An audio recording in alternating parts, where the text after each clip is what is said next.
Dimanche, bonsoir. Merci de suivre ce magazine d'entretien sur votre télévision. Nous allons évidemment évoquer des questions d'actualité. L'actualité en République démocratique du Congo, la nomination ou la désignation du dauphin.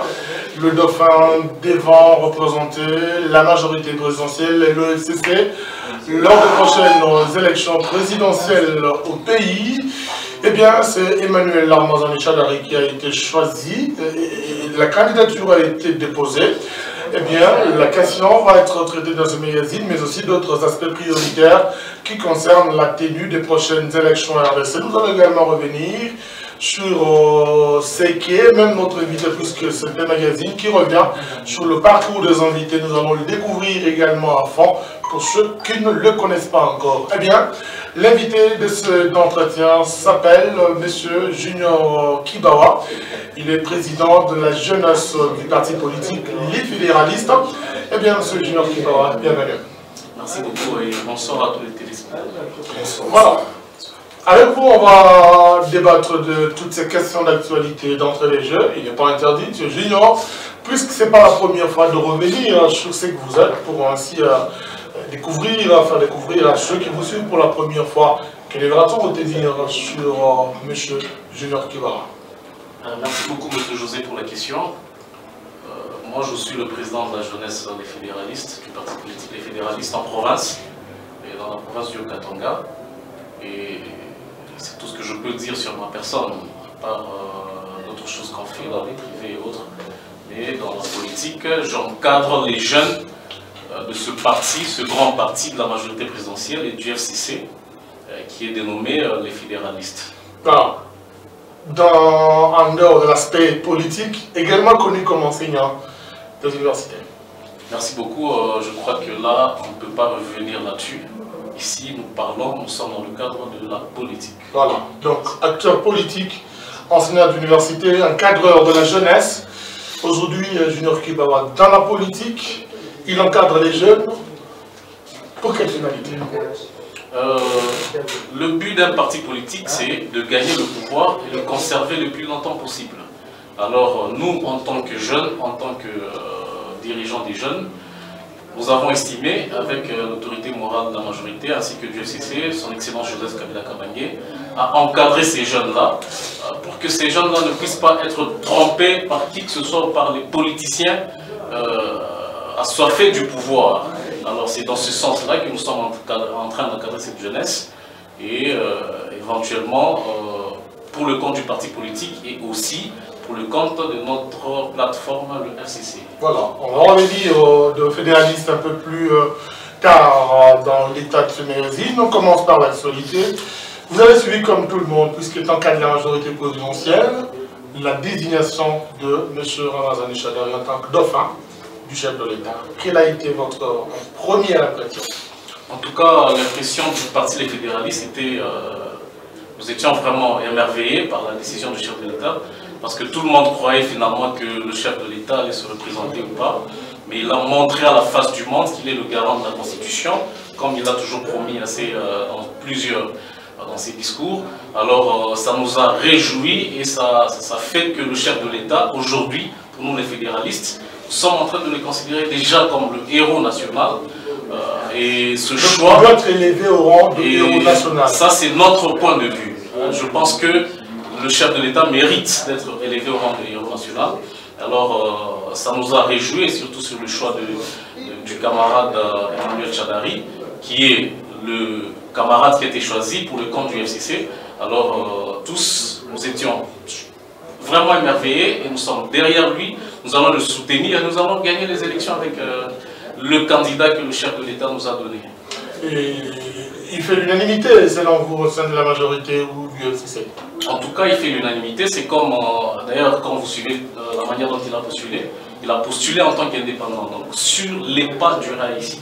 Donc il n'a pas postulé avec la casquette d'une formation politique. Il est indépendant, comme le chef de l'État en 2006, ainsi qu'en 2011. C'est pour dire qu'il ne veut pas, il sera le candidat de tous les Congolais.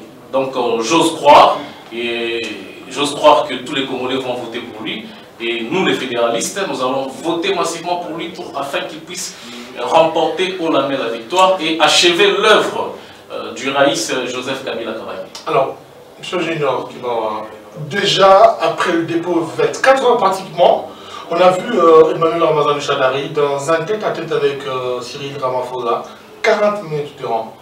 Qu'est-ce que ça présage finalement par rapport à l'avenir?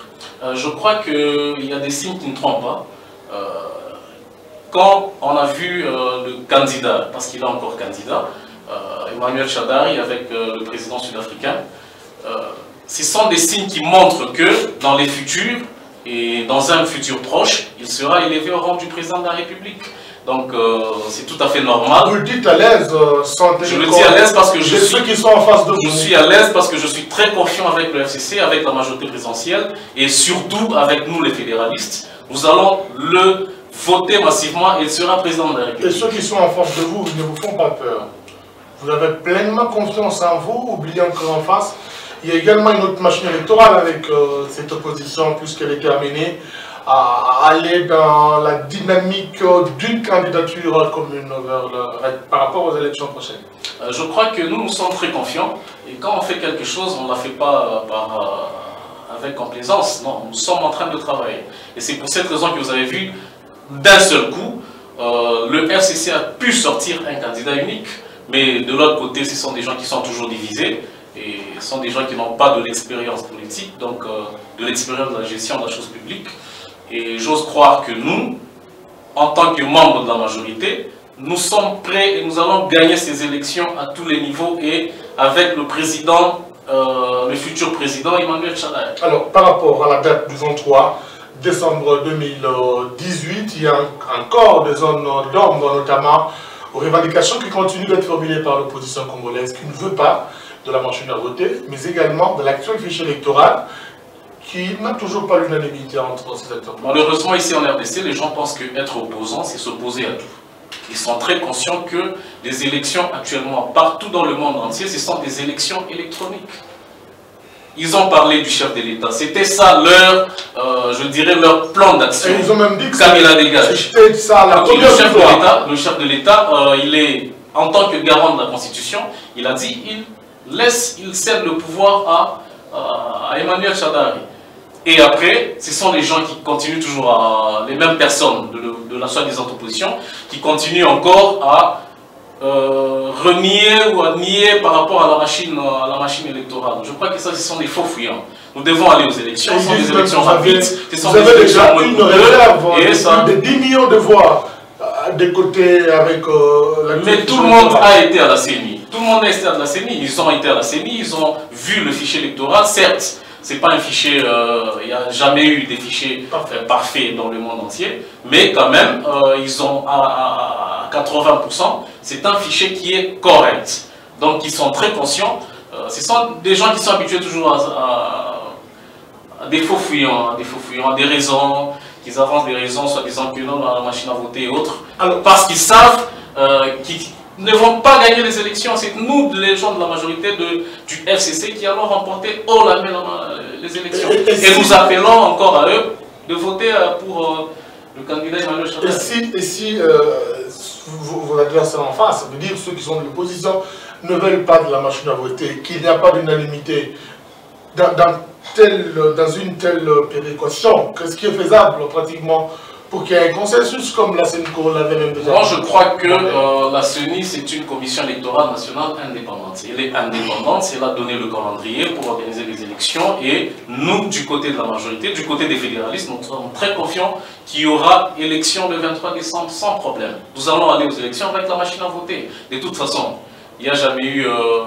l'unanimité. On ne peut pas toucher l'unanimité parce que même les opposants eux-mêmes, ils sont divisés. Ouais. Et le peuple congolais, nous en tant que peuple congolais, quand vous posez la question dans la masse, les gens ont besoin d'aller aux élections et se choisir les autorités qui vont leur diriger. Alors pourquoi prendre la vie en otage de certains Congolais? Parce que vous ne voulez pas de cette machine à voter. Et pourtant, dans le monde entier, les opposants sont des élections électroniques. La vie de Congo l'avantage. Là, ce sont des faux clients. Ils ne veulent pas aller aux élections et ils savent qu'ils vont échouer. Alors, on revient d'abord à ce que vous avez dit tout à l'heure qu'il faut élever le chef de l'État au rang de héros national. Finalement, nous avons combien de héros nationaux? Le chef de l'État, on va le faire par rapport à ce passage civilisé ou par rapport au bilan ou à la gestion que l'on peut constater. Je crois que le chef de l'État l'a déjà dit plusieurs fois dans ses discours. C'est quelqu'un qui aime tant le Congo, qui est passionné par le Congo, et comme il a aimé le Congo, il a jugé mieux de céder le pouvoir, de céder le pouvoir à une autre personne qui est de la même formation politique. Avant les élections. Donc, nous, en tant que fédéralistes, déjà avant les élections. Il y aura élection et nous allons gagner les élections avec le camarade Chadari. Donc nous, en tant que fédéralistes, j'ose croire que nous estimons qu'il soit élevé au rang de héros national parce que nous aurons au moins un ex-président dans notre pays et avec un passage civilisé de flambeau, et voilà, il doit être élevé au rang de héros national. Voilà. C'est un point de vue personnel, un point de vue privé de nous en tant que fédéralistes. Voilà. Avant de parler de fédéralistes, je voudrais qu'on parle également de l'opposition, un autre événement qui a fait la une de l'actualité en RDC. Et évidemment, c'était ce retour manqué de Moïse Katumbi. Finalement, la majorité a-t-elle eu peur de l'homme ou elle a voulu l'écarter pour laisser carte moi, je crois que M. Katumbi n'a pas eu la volonté de rentrer au pays. Il est arrivé à la frontière, vous connaissez tous, il est arrivé à la frontière, il n'a pas su traverser la frontière, il s'est arrêté du côté de l'espace libre qu'on appelle l'espace neutre entre la Zambie. Oui, il a fait les formalités du côté Zambie, il fallait qu'il traverse, qu'il fasse les formalités du côté de la RDC. Mais il n'a pas voulu faire les formalités du côté de la RDC, donc ça montre qu'il n'a pas eu la volonté de rentrer dans son pays. Nous aimons qu'il rentre au pays, qu'il soit candidat, mais lui-même ne veut pas rentrer au pays. Parce que même s'il est président, on ne peut pas quand même être dans un état de non-droit. Il faut suivre les directives du pays. Vous entrez sans pour autant, vous ne pouvez pas entrer dans un pays sans pour autant faire des formalités à la frontière du pays. Donc il fallait qu'il traverse, mais il n'a pas su traverser. Il n'y a personne n'a empêché à M. Moïse de rentrer. Personne n'a empêché à Moïse de rentrer dans son pays. Mais il n'a pas adressé une lettre. Il n'a pas adressé une lettre. Il y a une différence de déposer la lettre avec l'accusé de réception et d'écrire une lettre, de la poster sur les réseaux sociaux, c'est différent. Monsieur Mbemba a eu, le sénateur Mbemba a écrit sa lettre, il a été répondu. Où est le problème? Donc il dépose la lettre, dès qu'il dépose la lettre, peut-être qu'ils seront... On peut parler d'un scénario monté pour évidemment faire parler de lui. En tout cas, moi je crois qu'il n'a pas eu, il n'avait pas cette volonté de rentrer au pays, c'était juste une comédie. Alors, on ne peut pas revenir. Jusqu'à présent, sa plateforme croit qu'il peut encore se représenter aux élections présidentielles. Moi je crois que là il faut laisser l'amabilité à la CENI. C'est la CENI qui a planifié le calendrier. Ils ont introduit même un recours au niveau de la Cour, je crois, de cassation, quelque chose comme ça. La Cour de cassation, oui, mais la CENI ne dépend pas de cette Cour de cassation. La CENI est indépendante, c'est une commission indépendante, électorale nationale indépendante. C'est à elle de voir si faisabilité il y a que M. Katumbi sera candidat. Quoi de plus normal? Mais nous sommes ici avec le candidat du FCC, avec le candidat de nos fédéralistes, ou l'honorable Emmanuel Chadari. Alors, si Emmanuel Chadari est le seul candidat, mais nous avons vu, par exemple, Trilfon Kiki Moulumba, dans la foulée, déposer sa candidature. Lui qui était même responsable de Kabila Désir. A-t-il été déçu ou la RDC, c'est un pays démocratique. Et Joseph Kabila le prône assez souvent. Il est le garant de la démocratie. Donc c'est tout à fait normal. Chaque individu est libre de déposer sa candidature à tous les niveaux. Si M. Kinké a estimé déposer sa candidature, quoi le problème? Il est libre. Mais ça n'engage pas le FCC, ça n'engage pas les fédéralistes. Moins encore la BCE, non. Donc ça n'engage que la personne de M. Kinké. Mais nous, en tant que membres de la plateforme ABCE, de la plateforme de la coalition FCC et majorité présidentielle, notre candidat, c'est le chef de l'État qui nous les a donnés. Donc nous ne faisons que suivre les pas du chef de l'État, et c'est quelqu'un qui a été fidèle au chef de l'État du début jusqu'à la fin. Donc c'est pour cette raison que nous, du côté de la majorité du FCC, on a présenté l'honorable Chadari, et qui sera président de la République. On l'appelle général coup sur coup. L'opposition, dans une certaine mesure, n'apprécie pas ses meetings, sa manière de gérer, et surtout qu'aujourd'hui, il se retrouve sous le coup des sanctions en fait, de l'Occident, en quelque sorte. Vous ne voyez pas que c'est un bras de fer que vous...